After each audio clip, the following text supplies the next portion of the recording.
From atop of Bill's lighthouse, I can see all the lands of the BattleCraft server. And a part of that means seeing the construction that I've got to do. Let's get to it.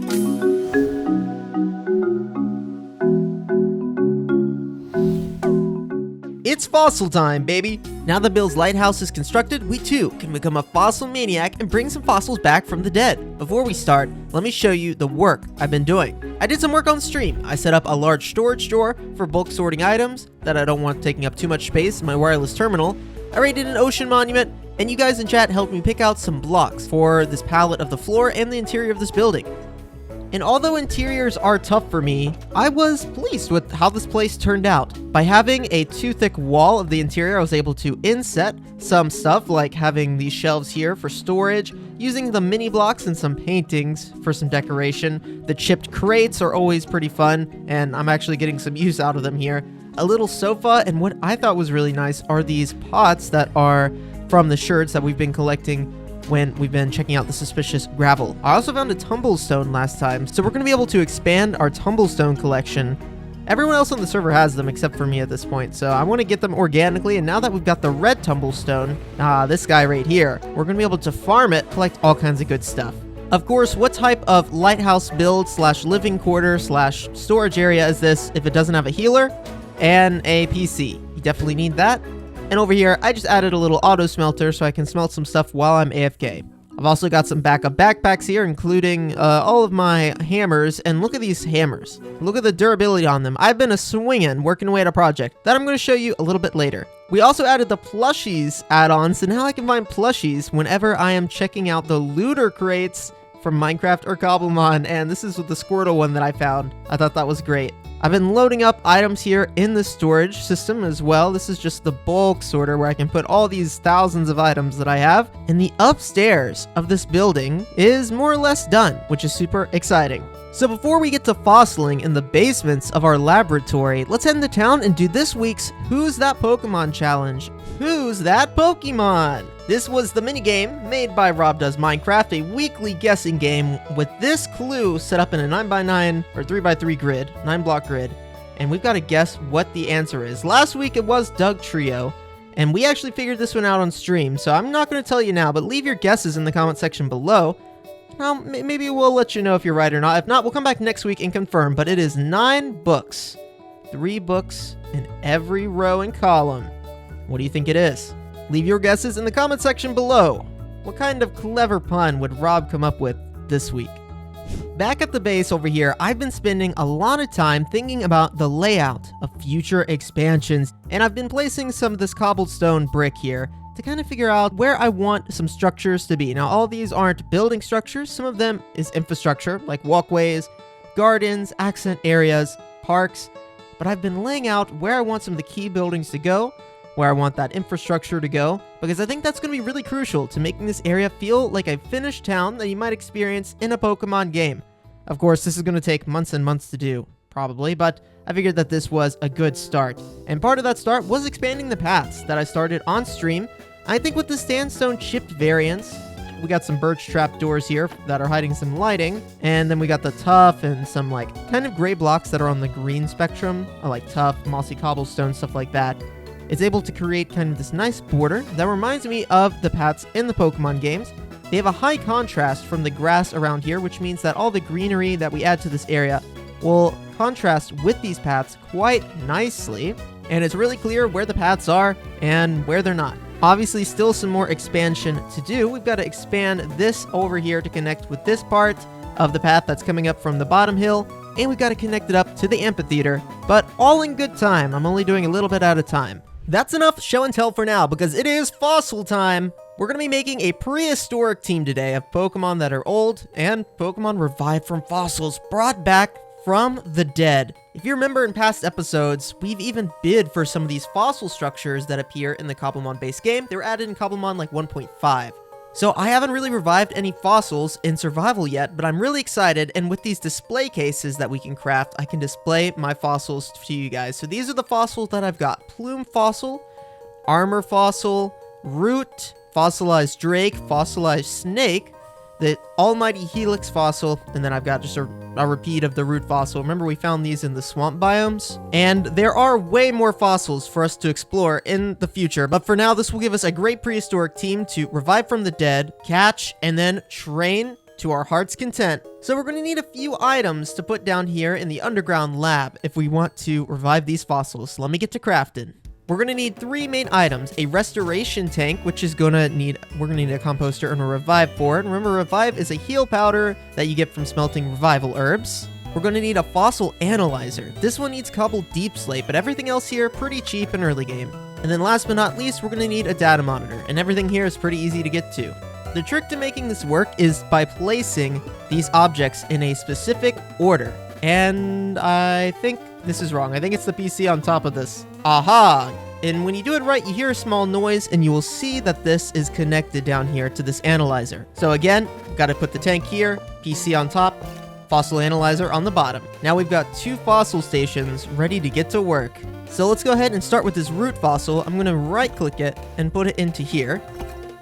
Now we need to fill up this tank with something like organic material, and this can be any type of carbon-based material, but I think the easiest type of material to use is like seeds or leaf blocks, things like that. So I have a ton of these mangrove leaves. I'm just going to be right-clicking them in here. You can hear it glug-glugging as it is turning it into a kind of organic goop material that will harness our fossil, and once we reach the top, this thing is like a microwave. It's starting to cook. Look at that. So I'm going to let this cook. If you see in here, there's a small little clump of cells in there that's going to be constantly growing and reviving the DNA, creating a clone off of the DNA of the fossil, creating a clone of the Pokemon inside of this tank.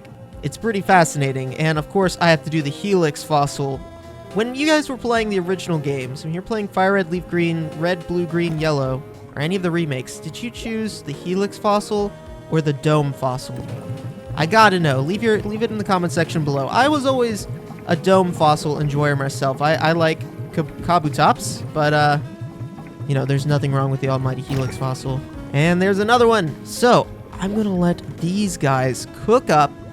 We're gonna try to get a team of 4 fossil Pokemon, and there's one other prehistoric Pokemon that I want to try to get today, and that is Relicanth. Relicanth can be caught in deep ocean biomes and primarily around ocean structures and the deep dark coves. So I've got a fishing rod that has lure 3 that'll increase my odds a little bit more. I have the Charty berries, and these Charty berries can be dropped by Pokemon, and they increase rock type catches when you're fishing. So I think I've got everything I'm really gonna need to catch that Relicanth, or at least make it as painless as possible. Of course, you can always catch them around things like shipwreck coves and deep oceans, but I want to try to get the odds in my favor as much as possible. So I'm gonna be heading to a shipwreck cove, one that we went to back in like episode 2 or 3, and it's a long ways away. And I mean a long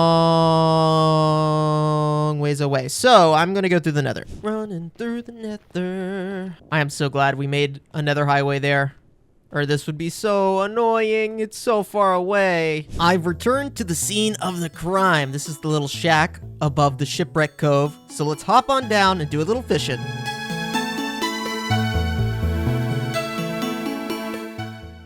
Here we are. And of course, this thing is a trial chamber too. So like there's challenging bogs we can kill. There's skeletons we can kill. It is like a challenge. I'm going to reset my sleeping here. And I don't think that I actually want to do the trial system. I would need to bring like, oh no, someone didn't finish it. No, that means there is loot to be had. But I did not come prepared for a fight. All right, give me a second. Let's see what I can do here. You can see these ones are activated, which means they will drop loot when we defeat them.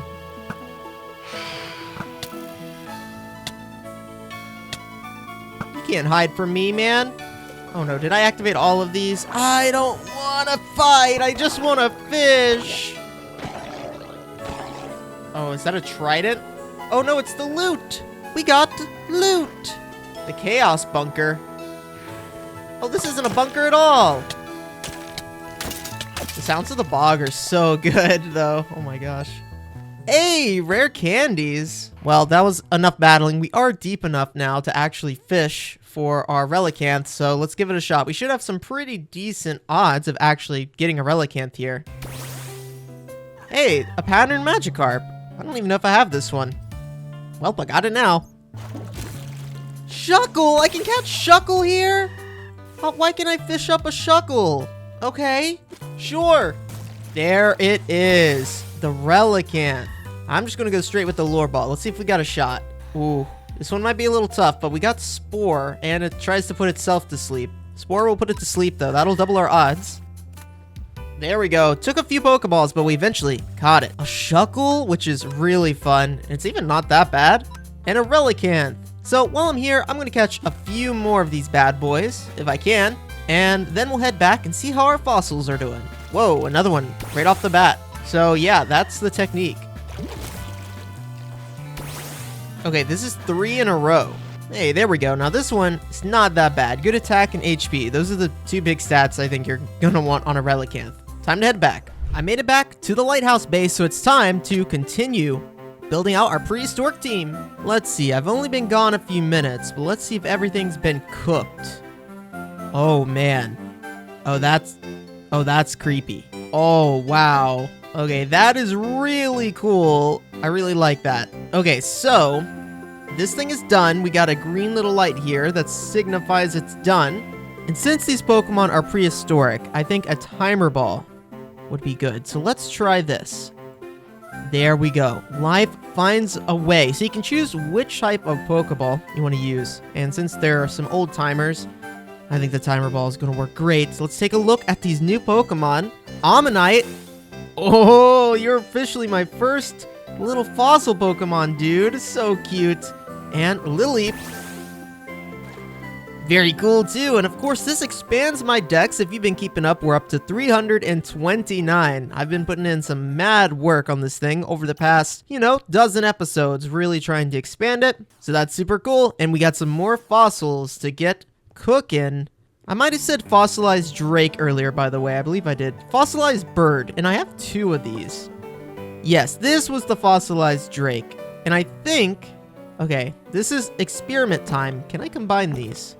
I think I can combine these 2. These are from the Galar region, where some scientists have figured out that you can combine different types of fossils. In the recreation process, the DNA gets a little wonky, and you may end up with a different Pokemon altogether. Let's give it a shot. Oh, man. Yeah, we're cooking up something new there. And then we've got one more fossil to do today. We could do the plume or the armor. And I think I'm going to go with the armor fossil.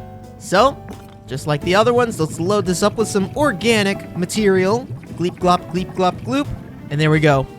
That's cooking. So I'm going to let those cook for a minute.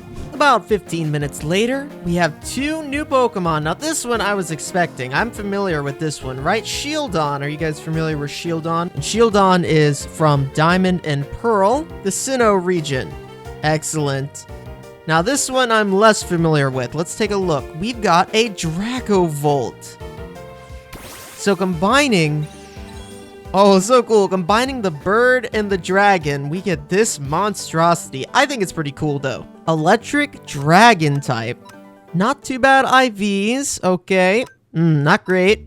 Not great. But that is okay, because we're still going to train these guys up.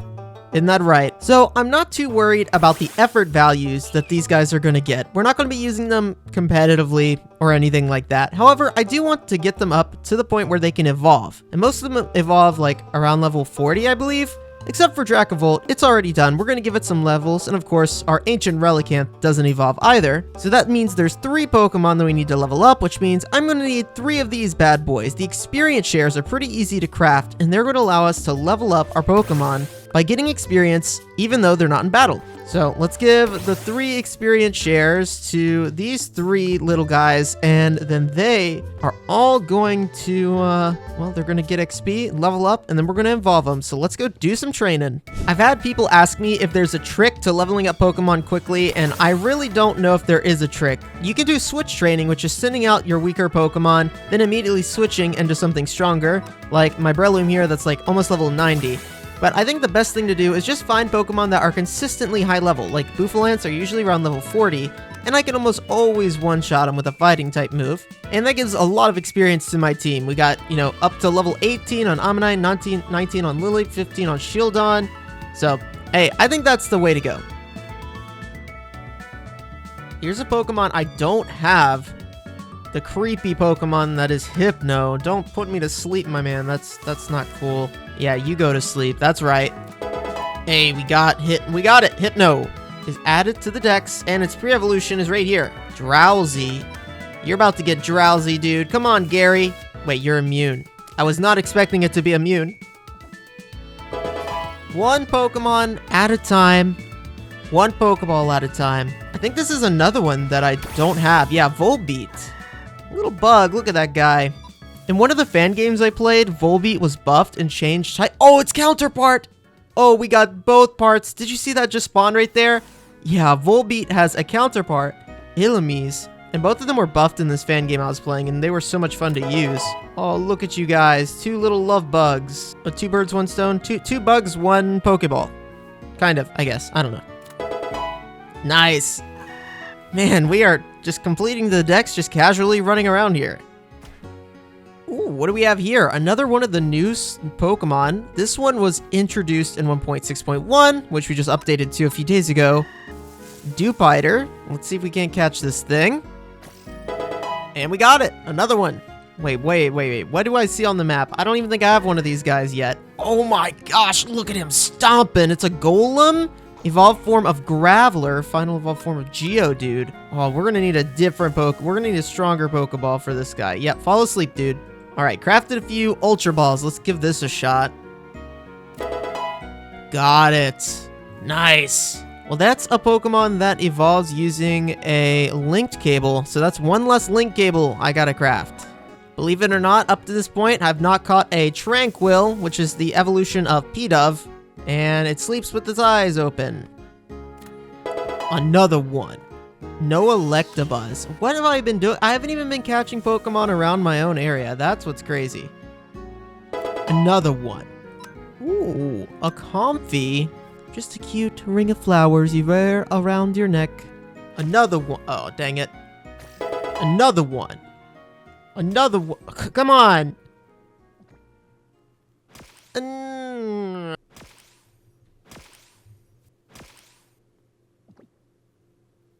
Oh my gosh, that took forever.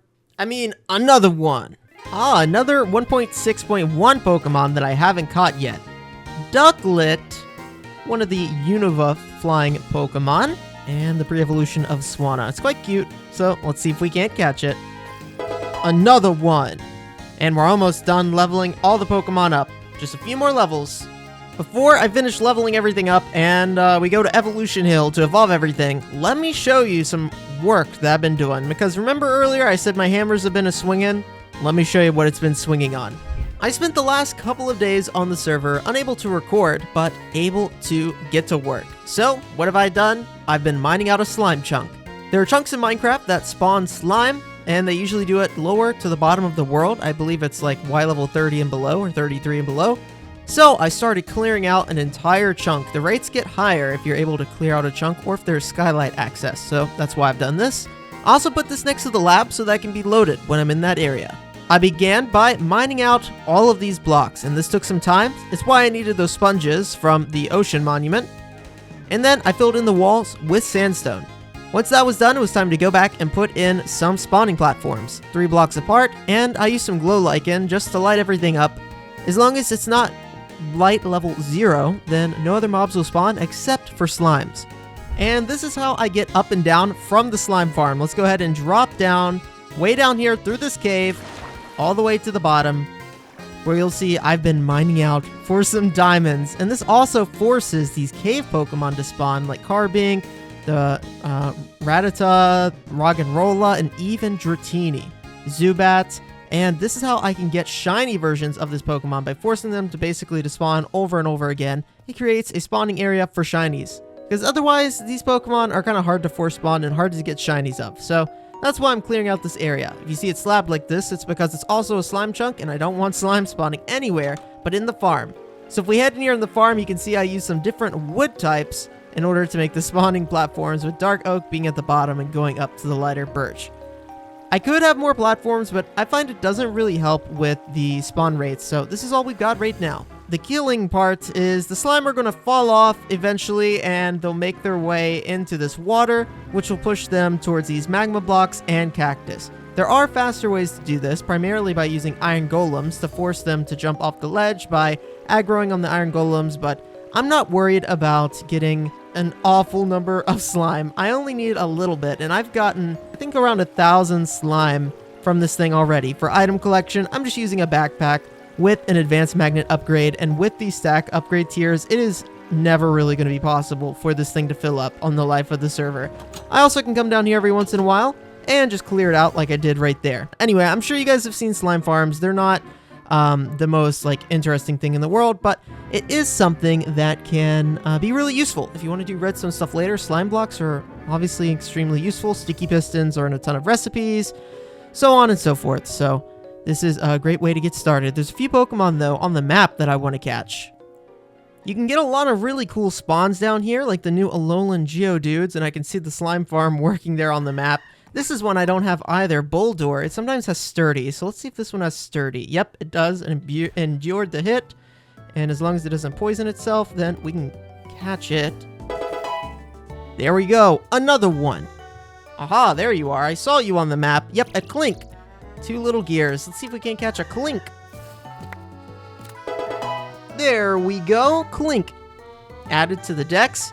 Anyway, we just got to knock out like 1 or 2 more Pokemon, and all of the fossils will be ready to evolve. I thought this was cool, and we can get to see this huge ravine underneath the slime farm.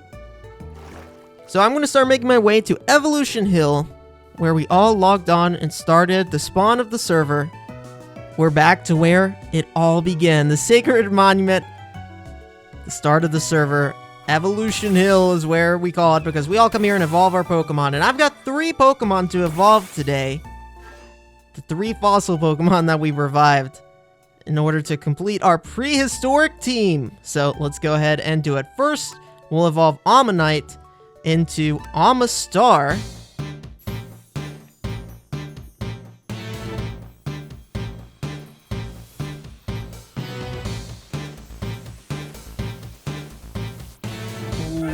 Very nice. It gets Crunch, which is a really strong move. Next up, of course, we'll evolve Lileep into Craydilly.